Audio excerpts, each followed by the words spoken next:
Hello, and thanks for joining today's session in LHSN's Safer Care Accelerator webinar series.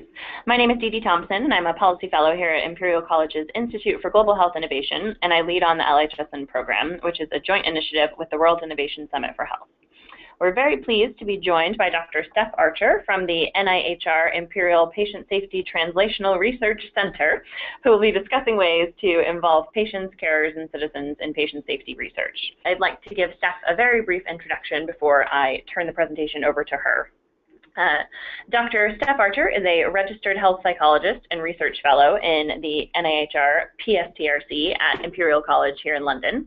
She is also the co-lead for patient and public involvement and engagement within the PSTRC, and her research focuses on how patients, carers, and the public can become more involved in patient safety through co-design and co-production. So now, without further ado, I will pass the mic over to Steph. Hello everybody, it's a real pleasure to be here and talking about a subject that's actually really important to me and something that I actually spend quite a lot of my day working on. It's something that's actually becoming more and more important in health services research. And we know that there's been international recognition that patients and the public should be involved in healthcare research. So it's something that we should actually all be focused on. And some of the stuff that I'm going to cover today will focus on what's been done already, what's already out there, and the evidence for patient and public involvement in research, what some of the barriers have been and where we're not so good at involving patients and the public, and some of the things that we can actually do to improve this involvement over time. And as Dee Dee said, if you have any questions or queries or anything that you particularly want to ask as we're going through, please let us know, and I'd be happy to answer any questions as we're moving forwards. Within this webinar, there's also going to be two videos that we've produced here at Imperial. Make a start, and as I say, please butt in with any questions as we're moving along. So over the last 20 years, national funding bodies such as the NIHR in the UK have been encouraging patient involvement in research through mandatory planning as part of research grant funding, and more recently expectations for patient involvement have been set at the point of ethical review. So we know that actually this is becoming increasingly important to national funding bodies and to those who are actually approving and directing our research programs and portfolios, to actually say that this is really important to them and should therefore be important to us. And when we're thinking about patient involvement in this context, it focuses on research activities that are completed with or by patients rather than something that's done for, to, or about them. So it's actually about proper partnership and actually getting people properly involved in the research process. But when you mention patient and public involvement to some researchers, it's often unknown, or people feel uncomfortable with this particular topic because the patient engagement and involvement revolution is really just beginning, and often it is challenging. So we're going to cover some topics surrounding this within the webinar. So when we're talking about involvement, we're going beyond the typical patient as participant model. So when you often ask people about whether they have patient involvement, they often cite that they have people involved in their research, but it's normally from a participation point of view. So they're saying that, oh yes, well, we've got patients who are taking part in our focus groups or are participants in our randomized controlled trials. But really, when we're talking about patient involvement, we're talking about involvement in the research process. So we're talking about setting up research and being able to identify different topic areas where we should be conducting research, developing the research strategy, evaluating the research projects, and in some cases even conducting the research and disseminating this to a number of different audiences. As I said before, it really focuses on active participation and active partnership between the researchers and patients to plan, deliver and disseminate the research. And in a lot of cases, it seems to be that when people do think that they're doing patient involvement and engagement, they're not actually doing it in the spirit that it's meant to be done. It's often tokenistic.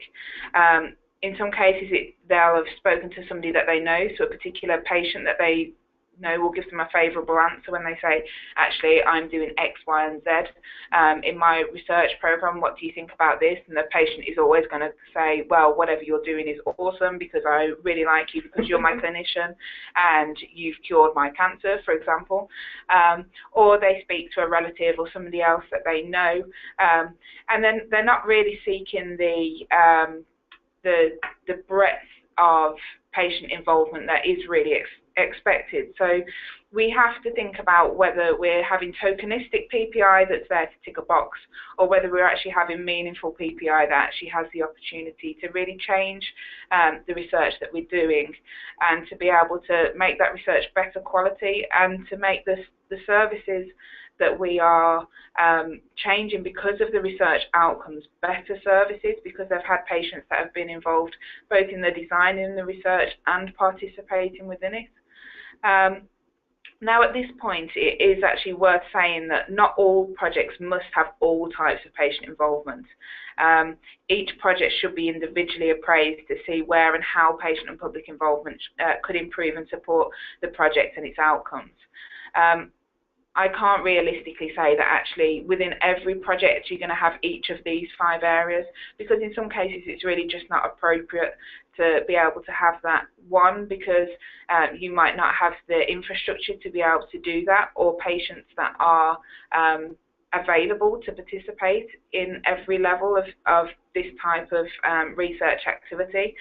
And also it might not be suitable for the type of project that you're doing, and we have to make sure that 1, this is not a barrier to conducting research, and 2, that actually participation and involvement is not actually problematic for the researchers or the participants, so the patient and public partners, because we have to make sure that actually everybody who is in this partnership is respected, and that it actually works for everybody.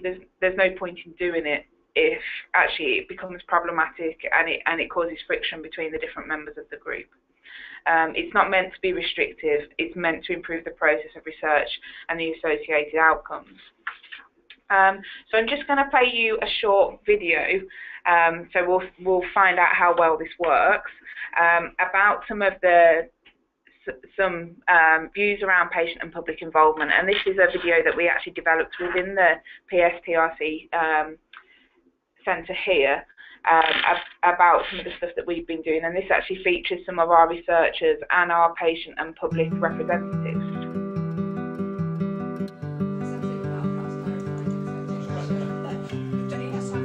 Patient and public involvement is increasingly seen as being important for all kinds of research, but I think it's particularly important for patient safety research. If we're trying to think about how to make our health systems safe, we need to think how patients see that and how they think we can make our healthcare systems safer.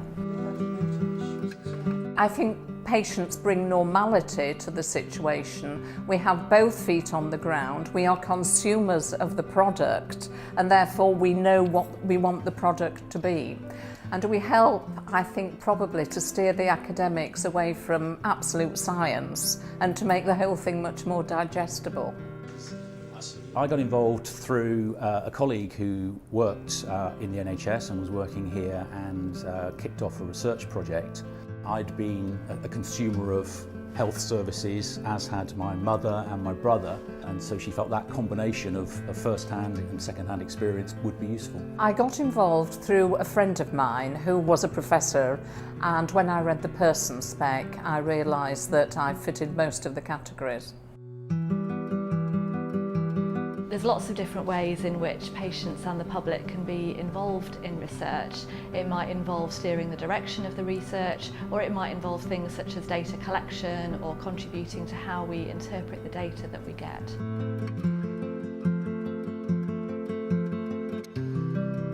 I feel passionately about the health service and you know what a great thing it is, so anything that I could do to help, I was keen to get involved. Having stopped working and effectively being retired, although in inverted commas, I wanted to do something that would keep me intellectually stimulated and actually add some value, if you like. I was motivated to get involved because in the end we're all patients. I wanted something else challenging to do, both challenging, interesting, and something that might make a difference to citizens who use the National Health Service.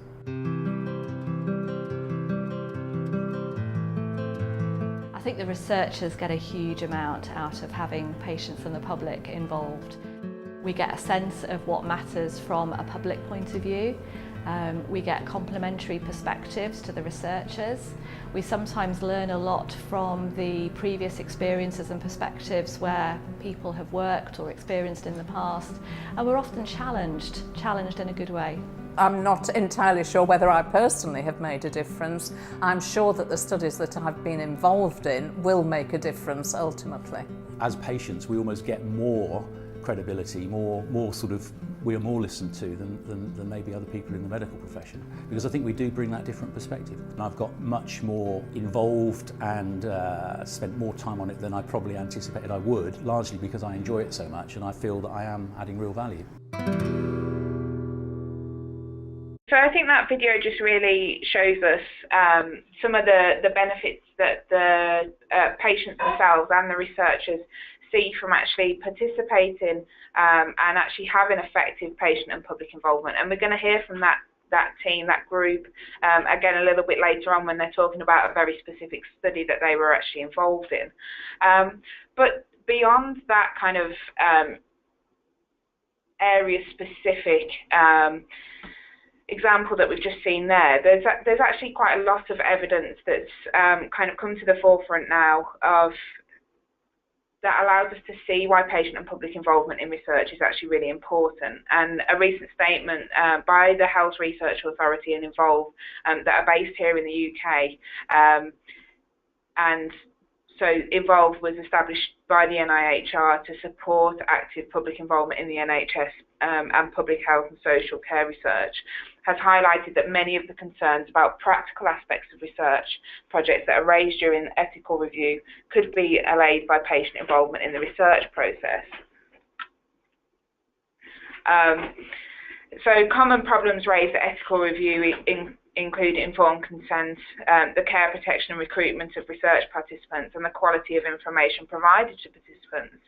And we know that actually involving patients and the public in the early stages of a research project can help in designing appropriate, feasible research. So for example, if we think about some of the ethical concerns, actually involving patients and the public in designing these kind of early stages of the research process, so whether it's about the information leaflets that actually go out to patients and the actual consent process itself. So we need to make sure that the information that's contained within the participant information leaflets is appropriate, accessible, understandable, written at the right level for potential participants to understand and to actually make proper informed consent. We need to make sure that actually what we're asking patients to do is reasonable. So this is where actually having that patient insight into saying, well, actually, when I was a patient or while I've been going through my treatment, if you'd have asked me to participate in this research at this point in my treatment cycle, for example, there is no way that I would have done that because actually it was too burdensome, or actually it wasn't really appropriate for you to ask me to do that at this point in time.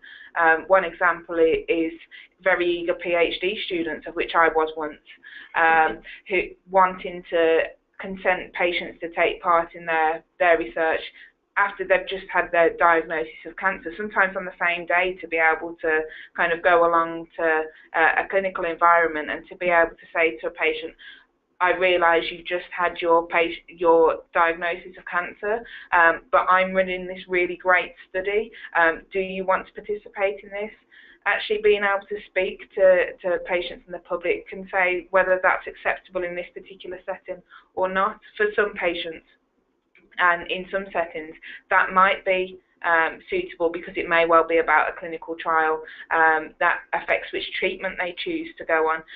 But it's about something that is less important to patients at that particular point in time, and it's only through asking patients and the public in some settings that we can actually kind of find out that information. And we know that it's really important to actually get consent, proper informed consent, but also to be able to get as many people onto studies as we can that are going to actually stay in the studies, because we need to think about how credible our research is going to be, and we know that if we don't give people the right information at the right time, then we have high levels of attrition. And high levels of attrition are not good in terms of the credibility of our research. If you can see that lots of people have dropped out halfway through your trial and your study then becomes underpowered, actually that's not good for anybody. It's a massive drain on resources, and it's not really good for those who do continue their participation, because the results are not as meaningful.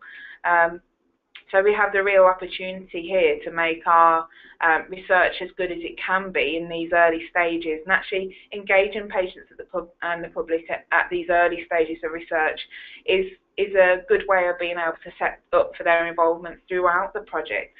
And as I said earlier, it might not be that they participate in all of those different areas that I mentioned earlier in every study, but there is always the opportunity for patients and the public to be involved at some stage. And when somebody actually looked at the different stages that patients and the public have been involved, it was a systematic review conducted by Domek and colleagues in 2014. They looked at actually where the different stages of research and how well patients have been involved, and we can see from the image that's actually on the slide at the moment that patients were most often involved in the three earliest stages, so agenda setting, design and procedures, and recruitment. Patients were sometimes involved in implementation, and if you think about implementation science, actually we know that interventions that have had patient involvement within them and patients have been involved in the process of identifying the intervention and testing it are more likely to be implemented, because this is one of the unique ways in which patients can contribute in terms of being able to say that this is acceptable to patients. But that also ties in participation as well. But we can see from the red sections that actually patients are very often not involved in data collection, data analysis, dissemination and evaluation. But we're going to hear from a team later that talk about actually what some of the benefits have been to actually having patients involved in these different stages. But when Domek and colleagues conducted this systematic review, they explored some of the barriers to engagement in the stages that have been highlighted as red here. And the studies included in the review revealed that patients were sometimes frustrated with the lengthy processes that involved training, transportation and attendance. And these were all seen as being a requirement of participating in the practical aspects of the research. And from the researcher's point of view, studies included in the systematic review cited logistics such as extra time needed to complete the research, time constraints of patients and researchers, and incremental funding needed for patient engagement.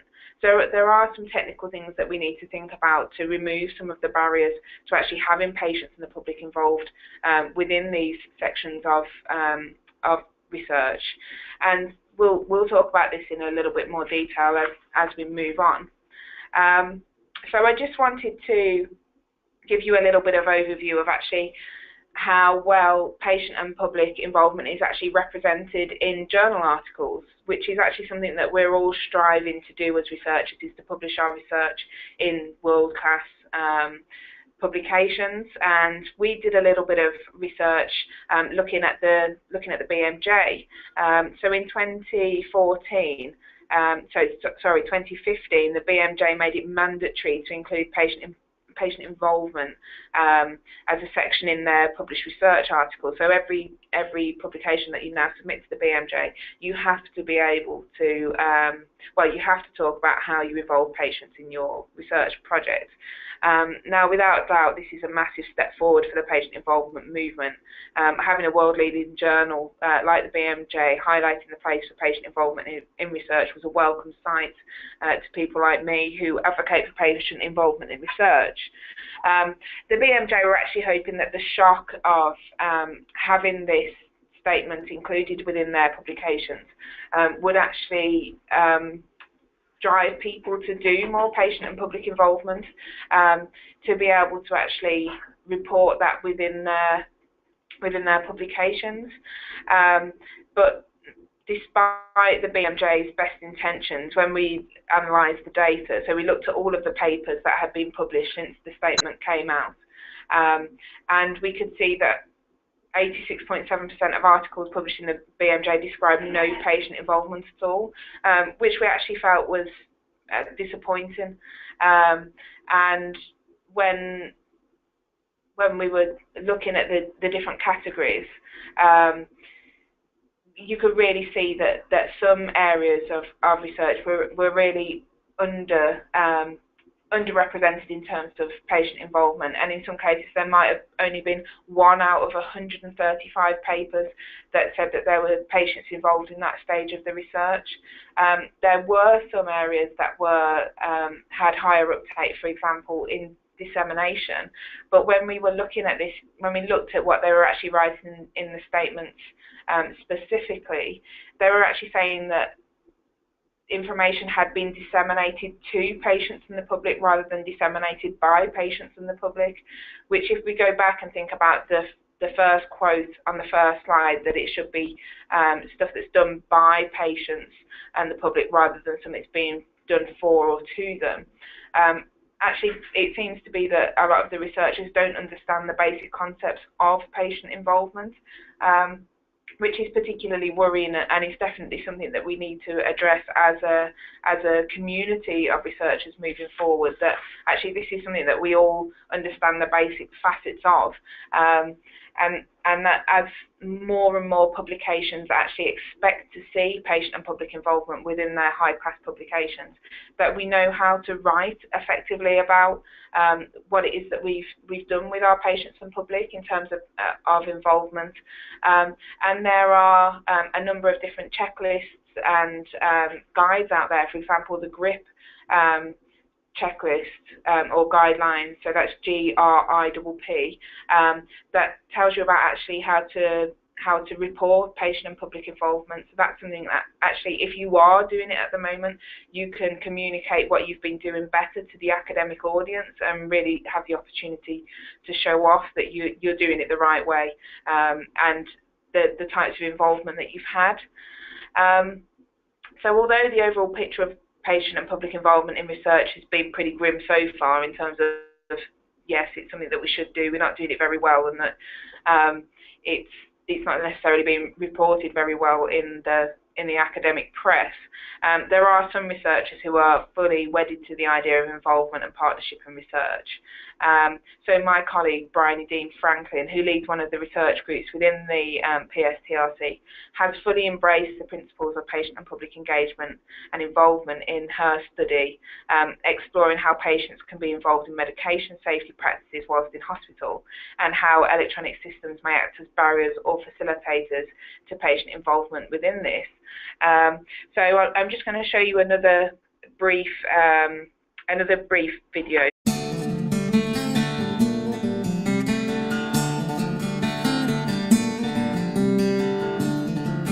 IMPRESS is all about involvement of inpatients with their medication while they're in hospital, which is funded by the Health Foundation. We've had several members of the public on the project who've been steering the direction of the project and letting us know what they think about research questions.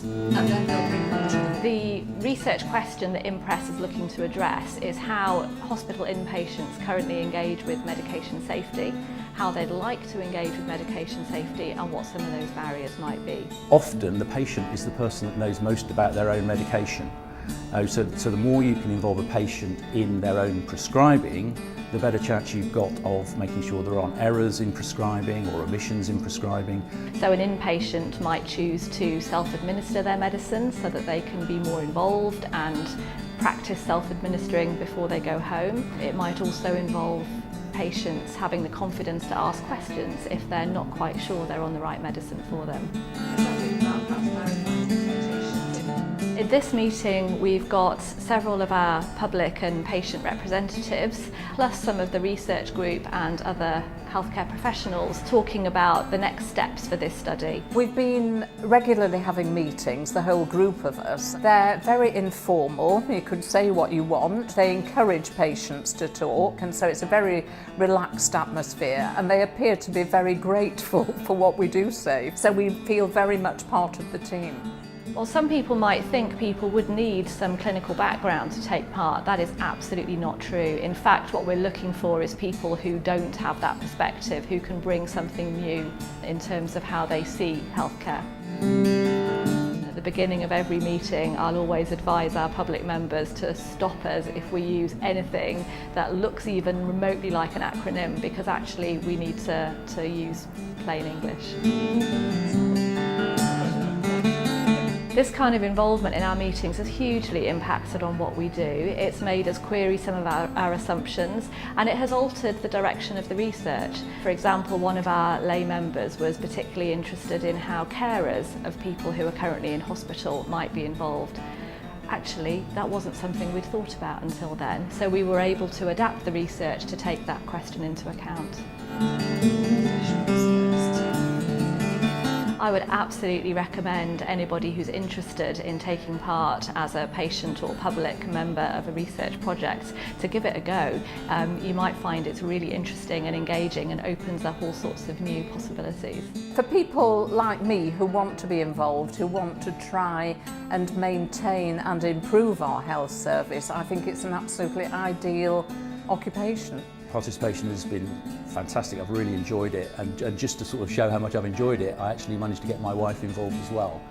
So I recommended it to her, and she actually has started to get involved. So yeah, I would absolutely recommend it. It's challenging at times, it can be tiring at times, but it's very, very worthwhile.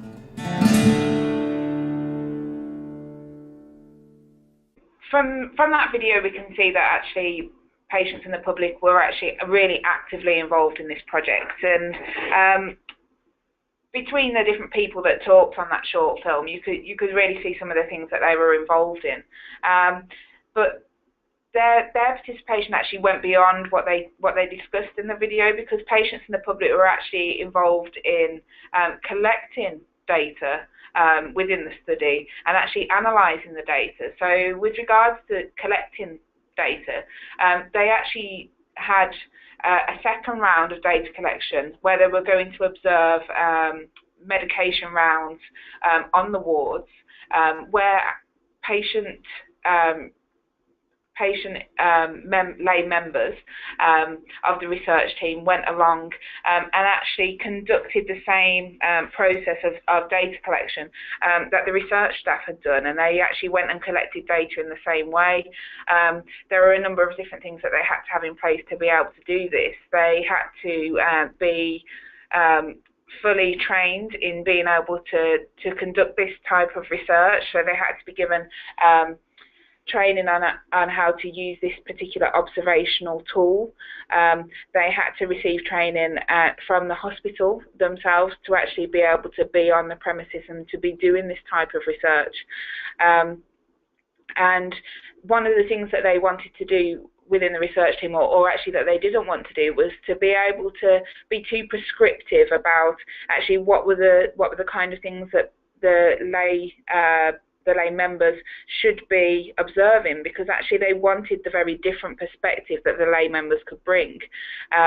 So actually they went through and collected a lot of data, and they pulled this with the data that had been collected from the researchers, and they felt that this had added real breadth and depth to the data that had been collected, that they wouldn't have got if they'd have just looked from the traditional kind of researcher point of view, and that the lay perspective really added something that they would not have seen otherwise.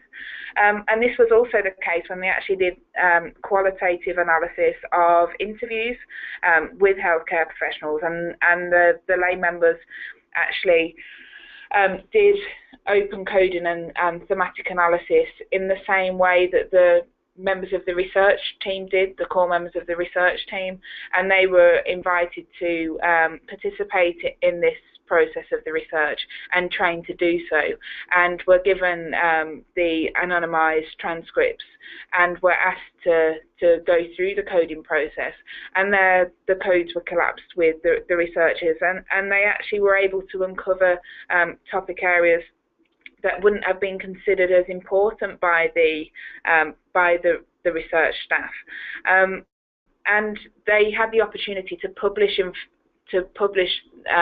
work around what they'd done in terms of this patient and public involvement. And I've included the two references on this slide, so that actually you can go in and see what would be a really good example of good patient and public involvement, and actually how they've worked. And if you go to this journal, so the Research Involvement and Engagement Journal, it's full of really good examples of actually how you can do proper patient and public involvement and engagement within the research community.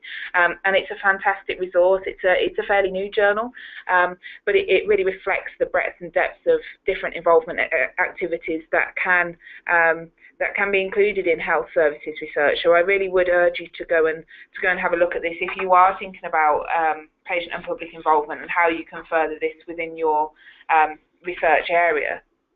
So we're just coming on to the last slide now, about how do we move forward. So I've identified 5 different areas that we need to consider it to actually make patient and public involvement more prevalent within our research as we move forward.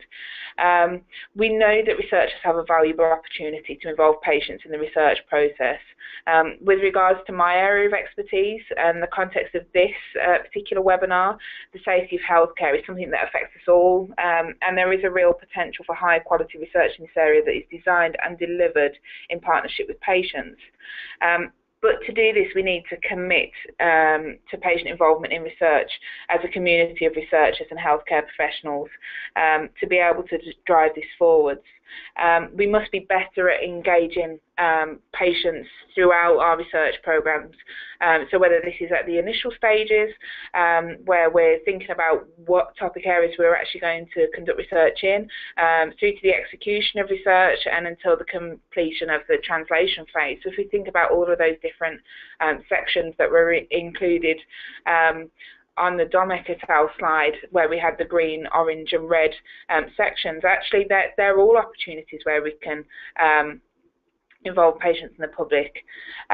We need to work with our established partners. So, for example, in the UK, we have Involve that specifically look at how patients and the public can be involved in research. There's a similar organisation in the US, so the Patient-Centered Outcomes Research Institute, and I'm sure that there will be similar organisations in the settings where you are, and there are often resources that are available for use and often guidance where you can actually go to find out what is appropriate in the context in which you work and to be able to partner with different groups and different people. We've also got to think about the resources that we actually naturally have within our health service environment. So it might be that actually you could take your research idea to a local patient support group that may well already be there. I'm not saying that you need to reinvent the wheel and to get patients in the public that you wouldn't normally interact with or don't normally meet as part of a social group.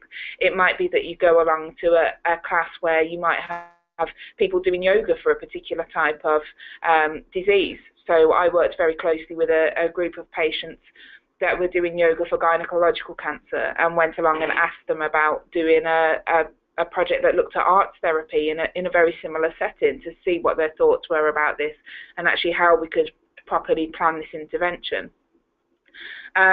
We need to challenge people's thinking about patient and public involvement. It's very often that when you see or you talk about patient and public involvement that you get frustration, fear, anger, desperation, despair, because people think that they already have enough to do, and this is often seen as being a burden, and because people don't know how to engage and involve patients and the public in research, it's seen as a massive barrier, but we need to think of the value that it can add, and the potential ways that actually we can make our research move from a nice academic paper that may well be published in a high impact journal into making actual real change in the health service setting. And by having patients and the public involved in the research process and being participants within the research, we have the best opportunity to make it from bench to bedside. We need to evaluate the benefit of proper patient and public involvement. So we saw on the previous slide about the publications that focus on this topic, and we all have the opportunity that when we are doing proper patient and public involvement, that we spread the word and we recommend it to other researchers, and that we share our good practice with each other. And that was part of the reason for doing this webinar today, was just to be able to say there are ways of doing this, and these are some of the good things, these are some of the bad things, and just to make people think about it. But we also need to address it from a funding point of view as well, to make sure that actually that when we are putting in for funding applications that we're actually talking about patient and public involvement. And I'm sure as you're putting in your own funding applications that you'll be seeing it more and more, that you're expected to do this. But we have to make sure that this isn't tokenistic in nature, and that we're not just ticking the box, and that we're actually having meaningful patient and public involvement. And especially this will be coupled with the publication around high impact journals, for example in the BMJ, that if you've got an NIHR funded project or similar, that actually they will know that you've had to address patient and public involvement within your application. So really you should be able to evidence that within the publication itself that comes out at the end of the project, and it's only going to be so long until those two things are actually linked together and the expectations are made to say, you said you were going to do this and you haven't done it, and what does that mean about your continuation of funding? So there are lots of things that we can do to move forward with this topic area, but just to sum up really, I think I would just urge everybody to consider this when you're planning your next set of research, and just to think about whether there is an option to just take one small step to having patient and public involvement within your research. It's unlikely that you're going to go from having nothing to having every stage on the patient and public involvement continuum, but just taking one small step is really all we're asking for at this point in time, and try it out and see how valuable it might be to you moving forwards, and talk with other people about it, and just challenge yourself to learn more about it and to see what value it can have. So that's probably enough of me talking for the time being. So if anybody's got any questions, please let us know. Great. Well, thanks so much, Steph, for walking us through that very interesting and engaging talk, even if the videos might have been a bit slow to show on our screen. So as Steph mentioned, we have time for just a couple of questions. I will go ahead and start with hopefully perhaps a bit of a provocative question, but Steph, what would you say to researchers or even providers who are a bit hesitant to involve the public in care due to the lack of health literacy and sort of understanding around those issues? That's a really good question. And when I've spoken with people about patient and public involvement before, actually that's something that's come up in the real life setting, rather than it just being a great question to ask here. And I think it's about being able to, one, advertise the kind of role that you have broadly, and to advertise it within groups of patients that you know may well already have some role in involvement. So there may well be patient advocates already if it's something that you're particularly nervous about. And in a lot of cases, I would recommend that actually you advertise a role for a lay member of a research group and let people apply. And then you can actually go through the applicants in the same way as you would for a standard job interview process, and actually look and see how people fit for the role. But also I would encourage people to not discount individuals based on their health literacy, for example, because actually there are lots of opportunities to provide training and support to allow for appropriate involvement, and we have to be careful that we don't always get the same people who are contributing to research projects, because you get to a certain point where people are no longer lay members. They are they're expert patient representatives, and that is a different dynamic really. It depends what you need for your project, but I think you have to think of the resources that you have available, because we have to make sure that we're actually remunerating patients and public for their involvement, so that this is actually a proper role for them, and it's moving away from that tokenistic nature. So I think advertise your job, the job and the role as it needs to be. Select somebody who can fulfil the needs that you have for this particular project, but also be aware that you need to provide adequate support and training for them to be able to actively participate as an equal partner within the research process.